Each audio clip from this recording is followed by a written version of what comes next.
Which Side Podcast is a proud member of the Which Side Media Collective. This week's episode is brought to you by the Which Side Media Collective. So, as you know, the Which Side Media Collective often donates proceeds from the collective store to different organizations and projects. And we have a couple of fundraising ideas in the future, so stay tuned for those. And right now, if you go and order on the store, we're going to throw in some stickers from the Anti-Racist Neighborhood Watch, which was another program that we donated to. So go get your orders in and get a sticker for the Anti-Racist Neighborhood Watch. They're pretty fucking sweet. Yeah, they are. WhicHsideCollective.org.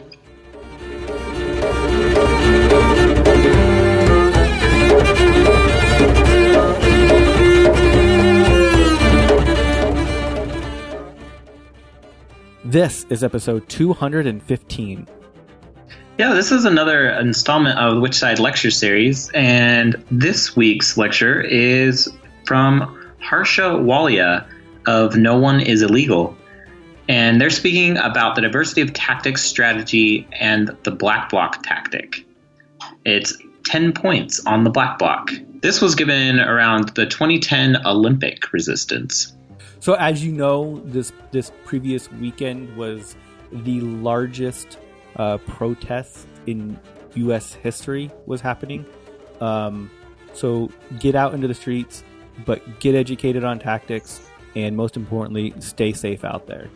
I sincerely hope you enjoy this lecture. Which side are you on? Which side are you on? Which side are you on? Which side? Which side are you on? Which side are you on? Which side are you on? Which side are you on? Which side are you on?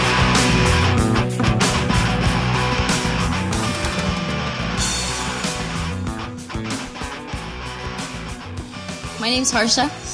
I'd like to start by acknowledging we're gathered here on unceded occupied Coast Salish territory, Brot, Musqueam, Tsleil-Waututh, and Squamish land.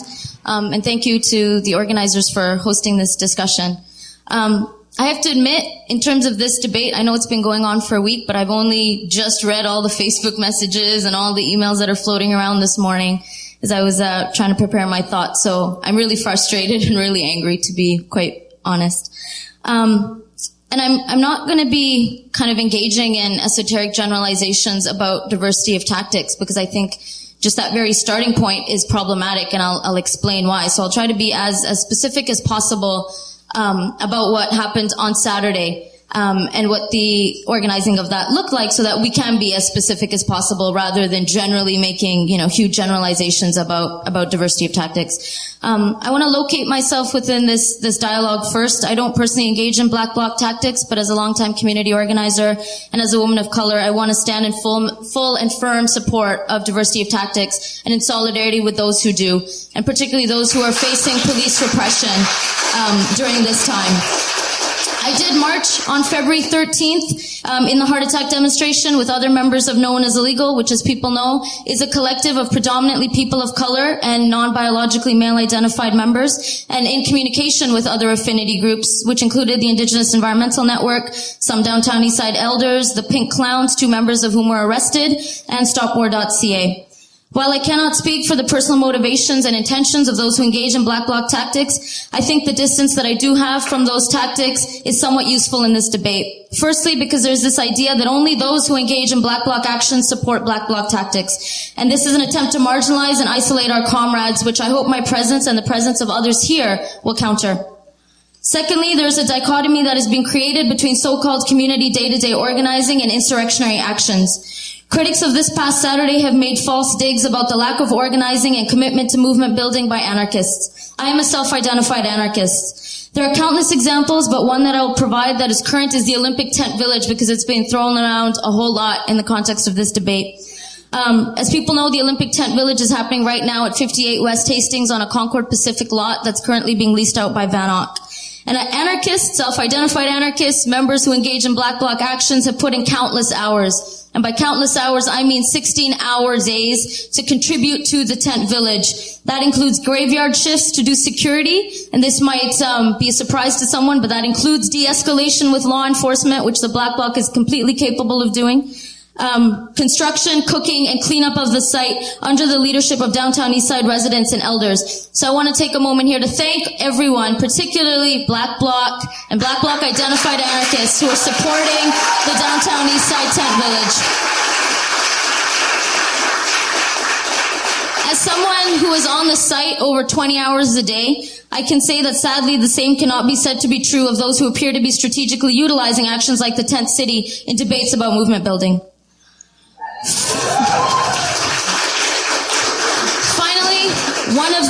I'm talking generally here. Finally, one of the criticisms of the Black Bloc tactic is that it is undertaken by predominantly white males and therefore inherently oppressive to women of color and indigenous women in particular. As a woman of color with a myriad of precarious systemic barriers, including legal status and health, and I can only speak for myself, but I can say that the Black Bloc tactic does not in itself oppress me or render me more vulnerable in protest. So I'd appreciate it if other white men do not make such pronouncements on my behalf or decide what will keep me safe.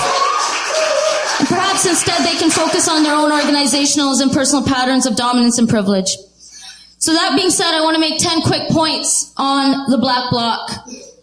First of all, the Black Bloc is a tactic. Like any other tactic, it cannot be judged in itself, but can only be judged as part of a spectrum of a much broader movement and as part of a spectrum of tactics that we all engage in.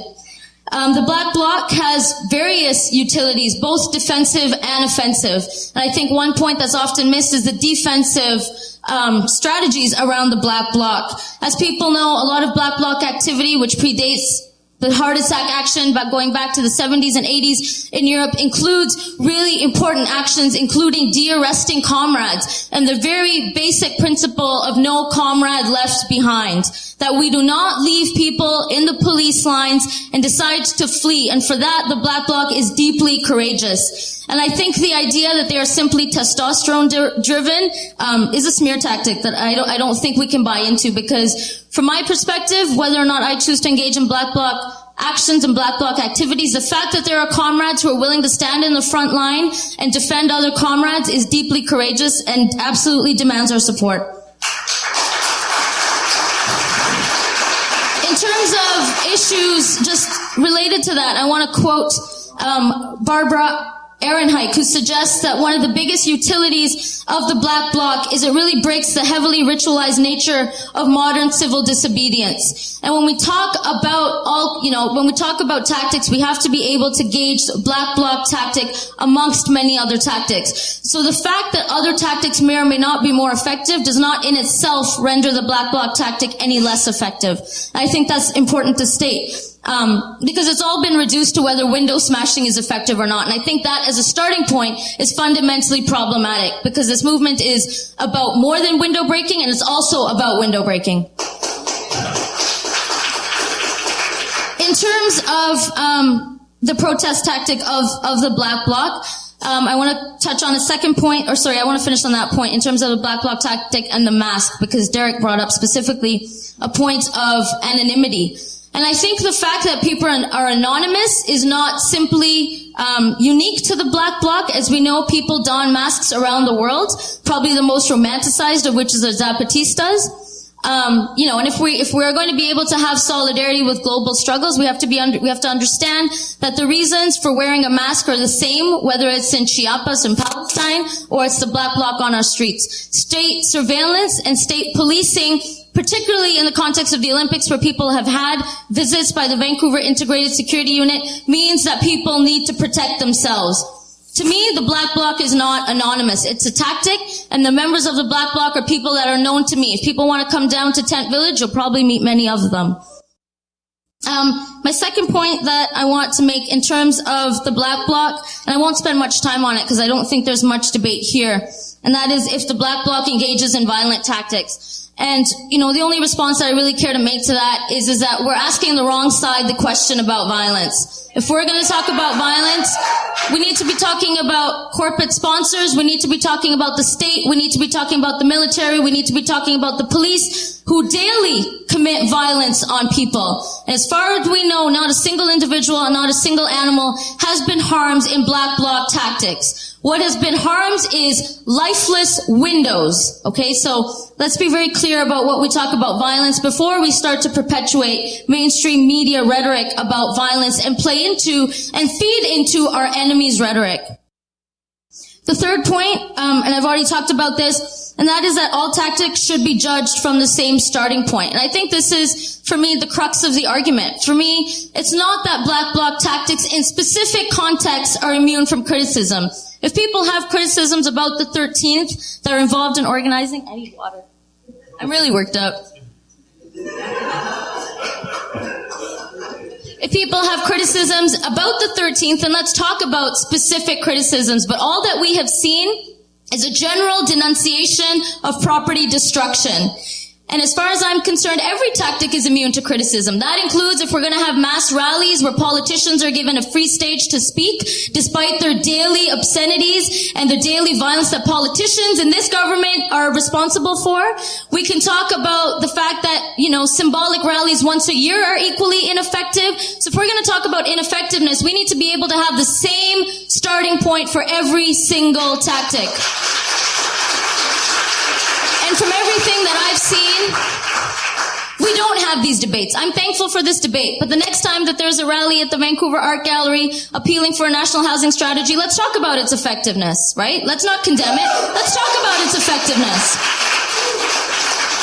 And I think that's important to state because everything that is happening in terms of denouncing Black Bloc tactics relies on simplistic caricatures about what it means. All it relies on is these caricatures of white, young males who are hooded in black and go around and smash shit. And Black Bloc tactics is so much more than that. This is a strategy that is part of a movement. And we can't romanticize or generalize either way, right? So tactics can be effective, they can be ineffective, but inherently they are neither. So in terms of the specifics of the heart attack demonstration and the Black Bloc in general during the convergence, I do think, one of the points that people have made is that sometimes there are tactics that undermine other tactics. And I think what was really specific about this convergence, which is why I would argue Feb 13th was successful, is the fact that the Black Bloc has been in communication with the entire organizers of the entire convergence. Feb 12th, as people know, was explicitly called as an action that was inclusive. And in February 12th, let's not forget, Black Bloc was present. Let's not forget, Black Bloc members were present in the Feb 14th Memorial March. Let's not forget, as I mentioned, the Black Bloc is present at Tent City, has been present in every action. And for those of us who are involved in organizing, we know this. We know this because we are the organizers. We know this because we are in communication. And therefore, including the Memorial March, because a lot of people have strategically kind of used the Memorial March to say that, people are worried about the Black Bloc infiltrating the Memorial March. I'm an organizer of the Memorial March, and I can say as a member of the Memorial March Committee, we have never had issues with the Black Bloc being present at the Memorial March. The only issues, in fact, for those who are guardians here all know, explicitly in our guardian sheet, we explicitly mentioned that if there was going to be any concerns about violence, it would come from police provocateurs and not from our allies in the Bloc who knew and respected the protocol of the Memorial March, including not wearing face masks. So in terms of the thoughtfulness of the heart attack demonstration, I want to reiterate that there was many conversations and many commitments made to respect the other days of action. The front line on February 12th was held by Indigenous elders with two contingents behind them, one of which was the known as Legal Canada's illegal contingent, and the contingent next to it, which was the Black Bloc. All of this was in consultation with the 2010 Welcoming Committee. The organizers of that demonstration knew this. When the Black Bloc took the front line on February 12th, that happened in consultation with the elders, two of whom explicitly told us that they were going to go to the back so the Black Bloc could take the front line and push through the police line. So before we start, talking about what elders want, let's remember that they explicitly asked for the Black Bloc to come to the front line. In terms of Feb 13th and this idea that people were somehow endangered on February 13th was explicitly called as a diversity of tactics. Everyone in the movement knows what a diversity of tactics means, and when you go out on the street, you know what you are engaging in. As far as I know, like I said, as someone who marched on February 13th, unmasked, in solidarity with Black Bloc allies, I did not feel endangered. I can't speak for everyone else, but I can speak for myself that I was happy to be there. And I was happy to see the Black Bloc doing their thing. In terms of the actual demonstration on the 13th, there was various spokes councils, some of which were publicly announced for anyone who was interested in getting information about what the 13th would involve. There was public meetings and public consultation is not the right word, but public spokes councils which shared information about what people could expect about the 13th. So anyone who wanted to find out that information was able to do that. There was explanation of green zones. There was green zones within the February 13th. And again, at no point did I see the Black Bloc trying to hide under the cover of other peaceful protesters. We were out on the streets knowing what would happen, and thousands of people were not at risk on February 13th. And I think that's important to reiterate because the people who were actually arrested on February 13th have not denounced the Black Bloc. So why are other people doing that?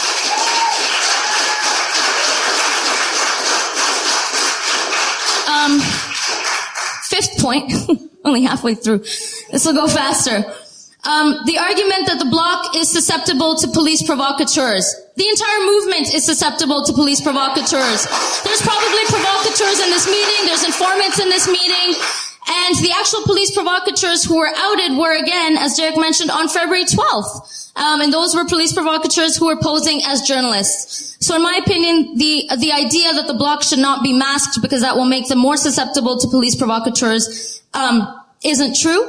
And also, a very clear example is what happened in Montebello, which is that when police provocateurs presented themselves as the Black Bloc, they were first outed by the Black Bloc. Sixth point, whether the Black Bloc tactic is effective, and I think a lot of the debate seems to focus around this idea of effectiveness. And I hope my earlier points kind of build on this point, which is the Black Bloc tactic cannot be judged in and of itself, right?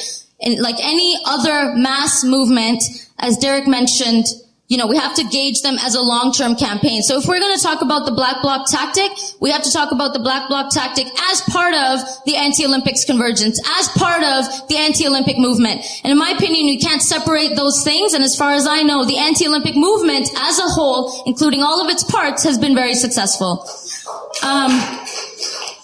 In terms of the Black Bloc tactic in and of itself, if we are to separate it out, I would argue that it has been effective for several reasons. The first is that the Black Bloc tactic does actually help build mass movements counter to kind of this idea that the Black Bloc movement marginalizes mass movements. And I think that happens in several ways. The first is that there is no monopoly on the mass movement. There are a lot of people who don't engage in what is kind of the monoculture of the mass movement in symbolic protest, who find direct action to be very empowering. And from that perspective, the Black Bloc is growing, and therefore the Black Bloc, as part of the movement, is helping the movement grow. Second of all, corporate sponsors, in my experience in the past 6 years of anti-Olympic of organizing, corporate sponsors have only been mentioned in mainstream media when there has been insurrectionary attacks on them. And a lot of these have happened in Ottawa in particular and Montreal. So in terms of effectiveness, the only times that I've seen Hudson's Bay Company and Royal Bank mentioned and involved in the direct kind of Olympic industry has been when they have taken a hit. And I think that's the reality. There's been no other times when those corporations have been held responsible in a public way other than when they have taken a hit. In terms of whether the Black Bloc tactic of smashing windows is simply symbolic and gains nothing, well, again, back to the earlier point, a whole lot of our protests are often symbolic. So we can sit here and have a back and forth about whether it's simply symbolic or effective, but as part of a larger movement, it's certainly effective. I would also argue two other points, which is that Black Bloc tactics actually help open up space for more mainstream tactics to take place. And that's something that I cannot emphasize enough. I would argue that the success of the Memorial March and the success of the tent city, at least in part, was due to Saturday, Feb 13th. And the reason for that is several-fold. One is that law enforcement, because they create a good protester, bad protester divide, have been largely absent from the tent city because they know and they want to play up the idea that Feb 13th is the bad protesters and we're going to let these other spaces go. And so I can, without a doubt, say one of the successes of the tent village has been the fact that Saturday, Feb 13th opened up a space for that to happen. Also, the idea that we've lost credibility in mainstream media, part of, for what that's worth, not that we ever had any to begin with, but for what it's worth, the mainstream media plays into good protester, bad protester. And again, part of the reason the tent village has gotten positive mainstream media is their own spin, not our spin, but their own spin that this is a peaceful tent village that should be defended and should be supported. So I would argue that Black Bloc tactics absolutely do help build a broader movement and absolutely do help build a space for various other tactics to take place, and they don't exist in isolation of them. A point on the mass movement, and this is kind of an obvious one. Beyond that, I don't think building a mass movement is always the gauge of the success of a tactic. If that was the case, Indigenous blockades would not be happening because we'd have to wait for every single Canadian to denounce Canadian patriotism and Canadian nationalism. Direct action happens because there is a need for it. Direct action happens because people are fighting back, and we're not waiting for millions of people to stand beside us for the revolution to happen.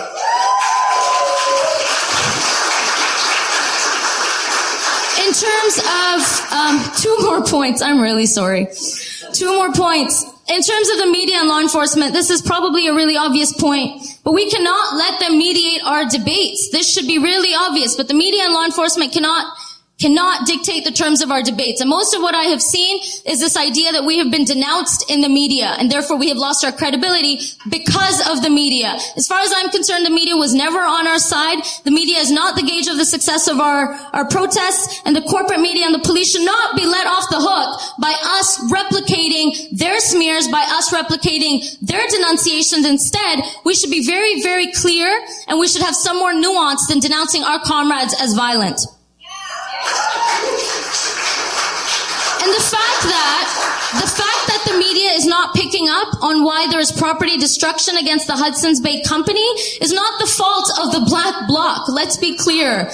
Okay? The media has not picked up for 7 years on why people are protesting the Olympics. So let's, before we're going to start denouncing our comrades, let's be clear about who our allies are and who our enemies are. In terms of the fact that the Black Bloc reinforces and legitimizes the police state, the resistance will legitimize the police state. And if that argument is going to be used, then we may as well never be on the streets. So to me, that kind of argument is a false one, because this police state justifies itself. We cannot hold our allies accountable for the increased police brutality and the increased visits from Vaisu we may get. Final point, solidarity does not equal censorship, folks.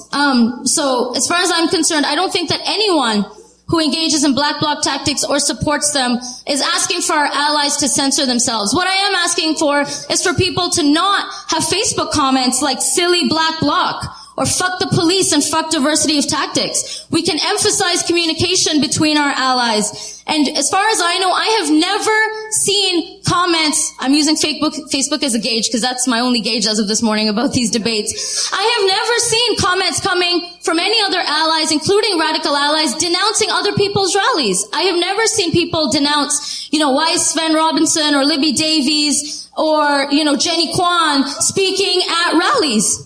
That's never happened, and I've never seen it on Facebook. So if we're going to talk about some kind of equality of how we want to treat each other with respect, then let's do that. Let's not denounce people publicly. Let's not denounce people in vague generalizations. Let's have a commitment to dialogue, and let's have a commitment to doing so in person. So this idea that somehow the Black Bloc are the ones running around denouncing people, I haven't seen that in my experience in Vancouver in 7 years, but I have this week seen it go the other way around. I think I want to end. I unfortunately don't have permission to read this poem, but I hope if Cynthia sees this on TV or otherwise is out there, she won't mind, because there's nothing more that I can say. And this is from a good friend and a dear sister who wrote a poem, and I'll only read. Yay! She's right here! In honor of anti-Olympic comrades of the heart attack action on Feb 13th, these are excerpts. We are real. These arms, they do break. These throats, they do get parched. These legs, they do crumble. These hearts, they do beat. We do laugh, we do love, we do bleed. We are afraid, we are brave. We do press on and are born every morning thankful for the sun. We will not forget nor abandon ourselves in the face of riot gear, fortified condos, and the ambitions of the rich. Those who would rather be assets than members of a people. We are more than collateral. We will not build a pyre for our sisters and brothers to burn. We will not glorify our own ashes. We will plant trees and build homes and tell our stories. We are here and we are not going anywhere. Thank you. Thanks, Harsha.